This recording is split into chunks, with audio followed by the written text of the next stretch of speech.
Hi to everyone. Myself Dr.S.P.SARANYA, Assistant Professor in the Department of Commerce with Computer Application, working at Dr. SNSRCAS College of Arts and Science. Now we are going to see about the web pages. In first video, we already see about the introduction about the web pages. So now we are going to see about the detailed study of the web pages. So web page is a document on a web that is accessed in a web browser. So a website is typically consists of many web pages linked together under a common domain name. So there are three types of web pages: static web page and dynamic web page. And then active web page is a common type. So static web page is sometimes called a flat page or stationary page. It is a web page that is delivered to the user exactly as stored, in contrast to dynamic web pages which are generated by the web applications. So static web pages are suitable for the contents that never or rarely need to be updated. A static web page displays the same information for all users from all the contexts, subject to modern capabilities of a web server to negotiate the content type or language of the document. For such, versions are available and the server is configured. So example of static web pages, e-magazines or e-newspaper, content are static and hence called static web page. That means it's fixed, we cannot change. It is called the static web page. And then frameworks and technologies. It is static web page used the Microsoft and Java technologies. And then tools, various tools are used, that is Microsoft and Java tools are used.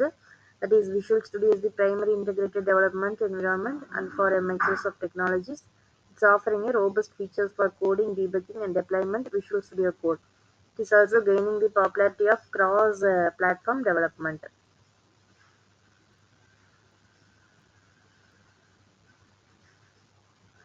So and then it's a platform independence of the and then static web page is all of the HTML documents. It's stored as the files in the file system and it made available by the web server over HTTP, that is hypertext transfer protocol. However, loose interpretation of the term could include the web pages stored in a database. So the template and served and the application server, as long as the page served is in unchanging and presented essentially as stored. So the content of static web pages remains stationary irrespective of the number of times it's viewed. So advantage of static web pages, it provide improved security over dynamic websites because the dynamic websites are at risk to the web shells and attacks if vulnerabilities present. And it's improved performance for the end users compared to dynamic websites. And then fewer or no dependencies on systems such as databases or other application servers. So what are the other application servers are? That is a server framework or server software developer that likes. And then application server is a server that hosts the application or software that delivers a business application through a communication protocol for a typical web application. The application server sits behind the web servers.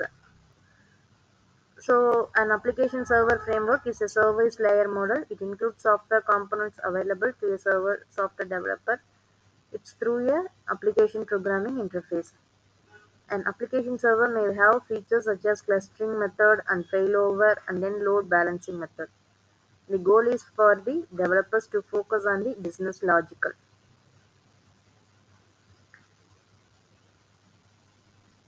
So disadvantages of the static web page is its dynamic functionality must be performed on the client side only.